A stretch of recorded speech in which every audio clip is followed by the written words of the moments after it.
Baik, Assalamualaikum warahmatullahi wabarakatuh.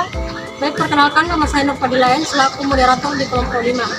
Dan ada pun anggota kelompok kami yang sempat hadir yaitu Saudari Sriyanti, Saudari Sarnida, Saudari Nur Halisa, dan Saudari Nur Awalia. Untuk mengefisienkan waktu, saya persilakan kepada Saudari Sriyanti dan Saudari Sarnida untuk memaparkan materinya. Pengertian otonomi daerah adalah keleluasaan dalam bentuk hak dan wewenang serta kewajiban dan tanggung jawab badan pemerintah daerah untuk mengurus dan mengatur rumah tangga daerahnya sebagai manifestasi dari desentralisasi. Sebagai konsekuensi pemberian otonomi kepada daerah dalam wujud hak dan wewenang mengatur dan mengurus rumah tangga daerahnya, pemerintah daerah berkewajiban untuk mempertanggungjawabkan baik kepada negara dan bangsa maupun kepada masyarakat dan lingkungannya. Jadi bisa dikatakan otonomi daerah adalah kewenangan daerah otonom untuk mengatur dan mengurus kepentingan masyarakat tepat menurut prakarsa sendiri, berdasarkan aspirasi masyarakat sesuai dengan aturan yang ada. Perwujudan konsep desentralisasi pada tingkat daerah adalah otonomi daerah. Dengan demikian, otonomi daerah merupakan implikasi dari diterapkannya kebijakan desentralisasi dalam suatu negara.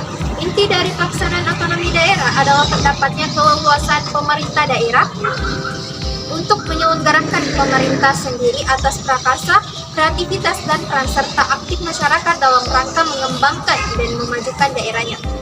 Memberikan otonomi daerah tidak hanya berarti melaksanakan demokrasi di lapisan bawah, tetapi juga mendorong aktivitas untuk melaksanakan sendiri apa yang dianggap penting bagi lingkungan sendiri.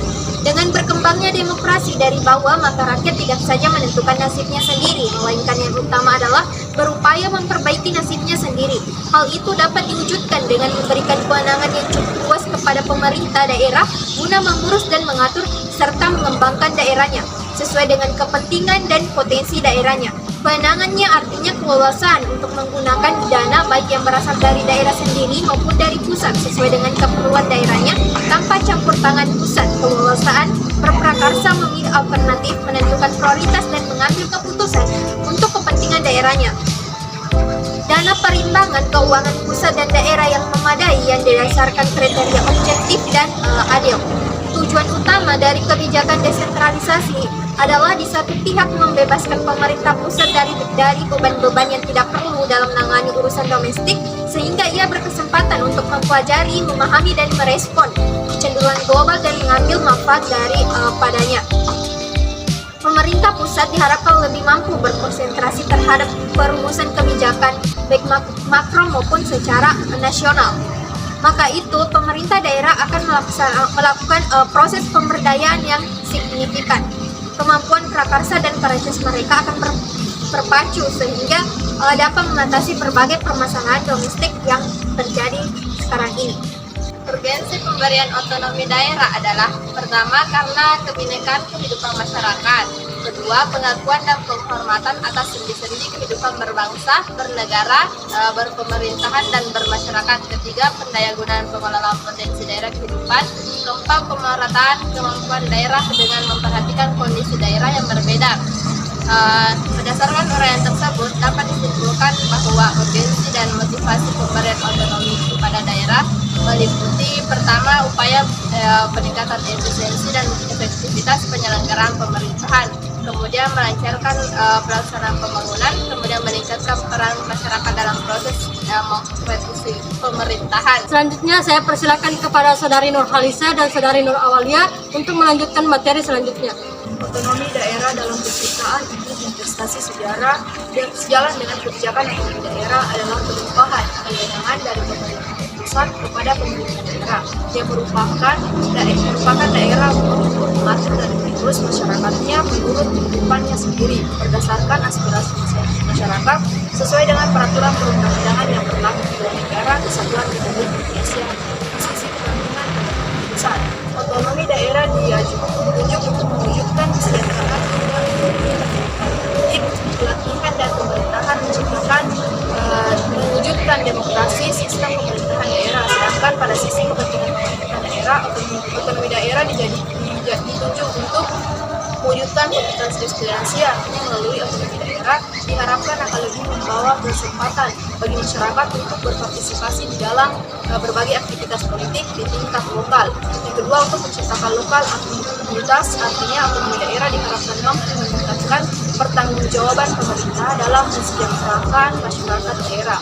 Yang ketiga, untuk mewujudkan lokal yang artinya ekonomi daerah dan diharapkan dapat mempermudah aspirasi terhadap berbagai masalah yang muncul dan sekaligus meningkatkan perkembangan sosial dan ekonomi daerah.